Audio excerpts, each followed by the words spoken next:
Welcome to Lana's homestead and my one-year permaculture garden. I've taken it from grass to sheet mulch to thriving food forest. Okay, so this is a couple of zucchini plants and then the pumpkin plant that goes around. As you can see, it started to develop some dewy mildew. I think it's probably just from watering it. It got wet and then it never dried, and then now it's a fungus and it spreads. So now that I've picked the pumpkin, there isn't really any other pumpkins growing on it, and I think it's just going to, obviously it's already gotten to some of the zucchini plants, so it's just going to spread all over the garden and eventually kill all those squash plants. So my zucchinis are doing really good, so I don't really see a point to just like letting this pumpkin kill everything. So now that I've harvested the pumpkin, I'm going to just remove the pumpkin plant and then just go in and kind of cut away all these leaves from the zucchinis that have the dewy mildew, and hopefully I can either eradicate it or just keep it at bay.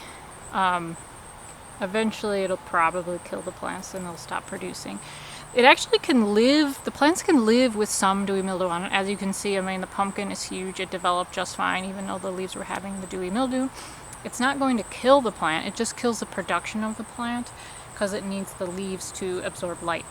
So as the leaves die out, then it's just not going to be able to absorb as much light. So that's why it just kind of slows the production of it.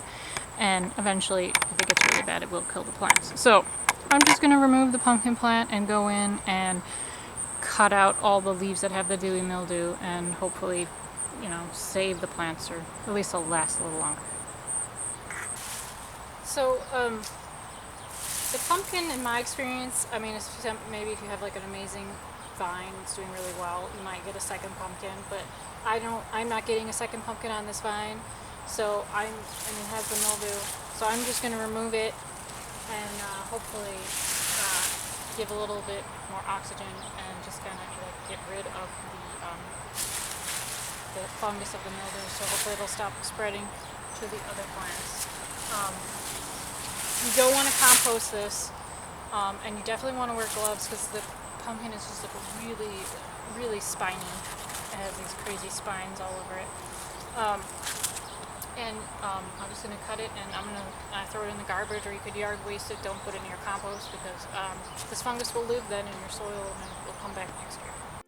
So some tips for prevention of the dewy mildew would be when watering the plants to make sure you don't get the leaves wet.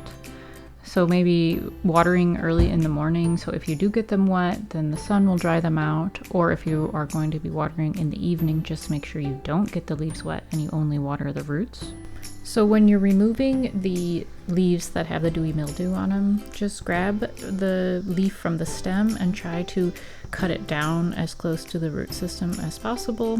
You just don't need those stems going up because the nutrients of the plant will then go to those stems, and we're getting rid of these stems and leaves and we want the nutrition to go to the healthy part of the plant. So just try to remove most of the stem as you can. Another option to try to save the plant is to use a neem oil spray.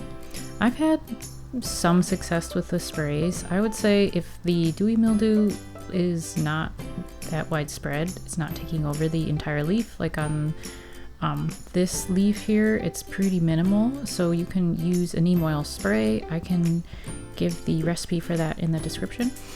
And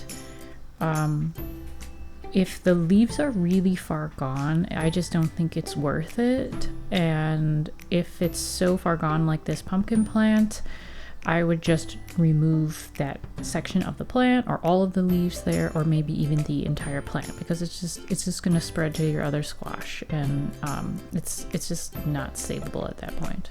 So now that I've removed all the leaves that have the dewy mildew, the garden is just getting a lot more air, and the plants were just so large that they were overlapping each other, and they shouldn't be overlapping each other. They should be really spread out. So next year I think I'm just going to plant less squash so that I don't have to deal with this problem.